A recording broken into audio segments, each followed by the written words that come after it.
Hey guys, welcome back to the most amazing gaming channel in the world. Upcoming is the Izanami build. I kind of go through the leveling process. Pardon the quick misstep. I walked into level 20 instead of level 1.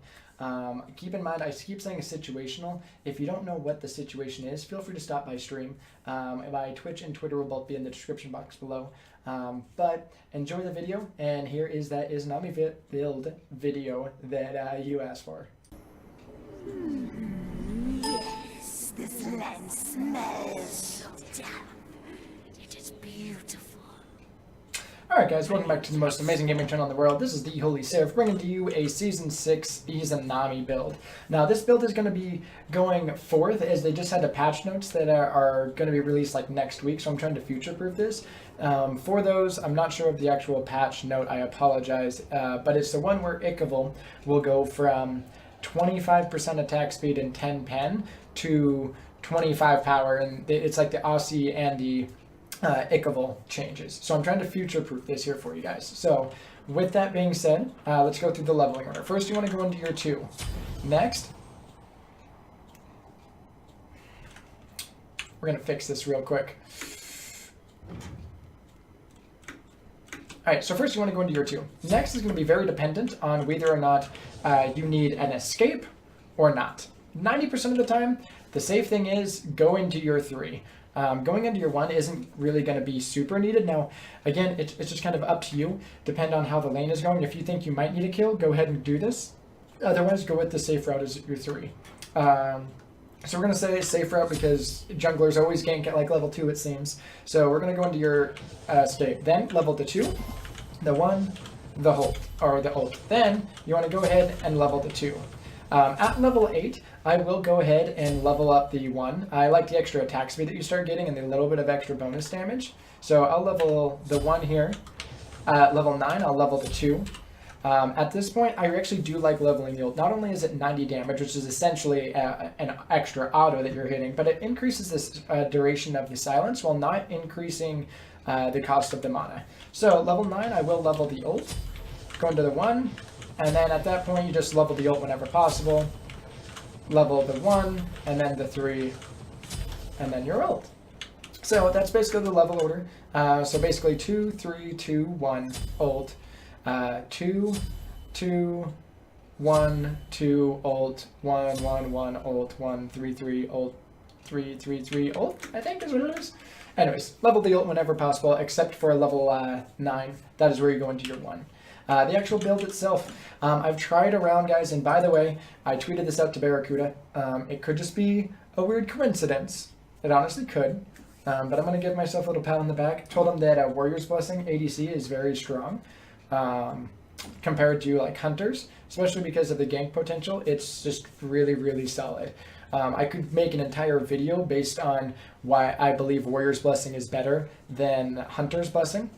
At 100% of the time, I could definitely do that. One of the things is it stacks super, super quick. You can get this stacked at like probably the 3rd min wave, where 3 min waves in, you're going to be at 12 stacks. So just kind of let you know of that.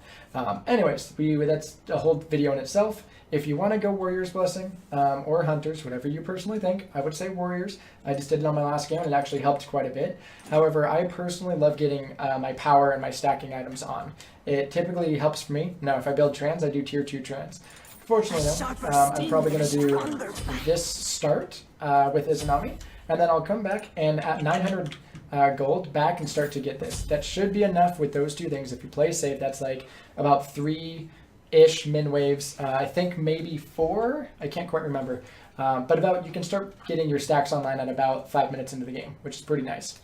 Then go into Warrior's Tabby. You don't need Ninja Tabby because you already have an attack speed steroid, so you're actually kind of hurting yourself by going into this. The extra 100 mana isn't really needed, so go into the Warrior's Tabby. At 3rd, I will like to go into Rage here for you. I personally like crit Izanami. I think the attack speed of Izanami just it doesn't like boost her very well because of her unique kit. I just don't think it's so strong. Where someone like a Rama, they can actually shred you, but because you have to like land both your autos and they just feel odd, I feel that this would be, the crit Izanami is the way that I personally like to build her. So I'll go into Rage. Depending on the game, I'll go Aussie or Executioner. It is nice because they both start with the same tier 1 item. My last game, I went into Aussie because I was boxing a lot and I needed that extra, and I was getting ganked by like 2-3 people, and I just needed that passive of Aussie. This is going to be very strong too, keep in mind, with the upcoming changes, where this is going to give you a bit more power and a little bit more lifesteal, plus the passive is going to be very, very, very strong. Especially when you pair that with Dev's Gloves, I was healing with this stack for about 135 per auto. So I'll go into this. Next, I'll like to go into a Deathbringer here or Executioner. It kind of depends on the gold spool. If I'm like farming a ton and I'm doing great, I'm probably going to go Executioner, especially at 4th item or 5th item. A lot of people are going to start getting their protections on. Otherwise, if I'm not really fighting a very tanky team or I'm not just fighting anyone in particular, then I'll go Deathbringer here. Again, a lot of it is situational. Whatever one you don't pick up the other last. Now, late game, I'm going to sell boots and go Ickable.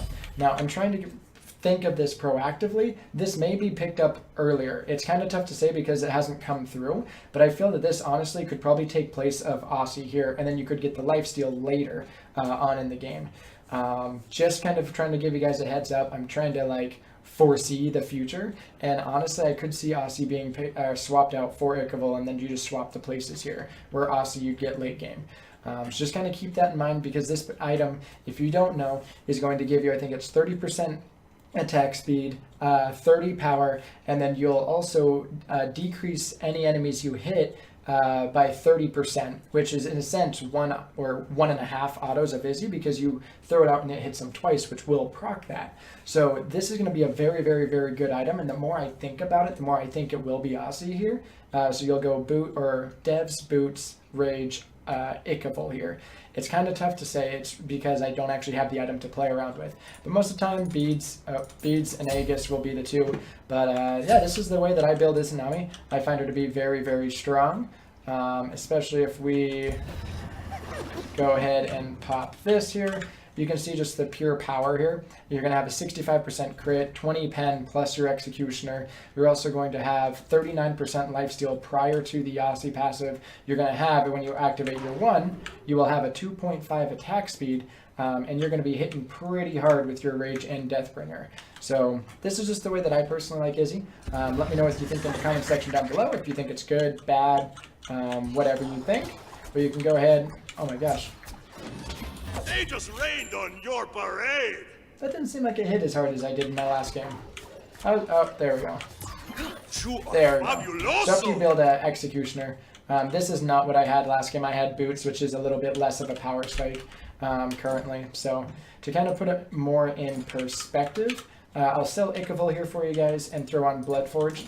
Bloodforged is going to give you 75 power, which is what Ickable would give you, just with the extra, you know, damage as well. So if you go ahead, so you'll be hitting for about 500. So pretty strong here. Especially you'll have a lot faster attack speed as well. So pretty interesting. But anyways, guys, thank you so much for watching. If you did like it, leave a like, comment, subscribe. Follow the Twitch and Twitter down below in the description box. And until the next time, as always, have yourself an absolutely amazing life.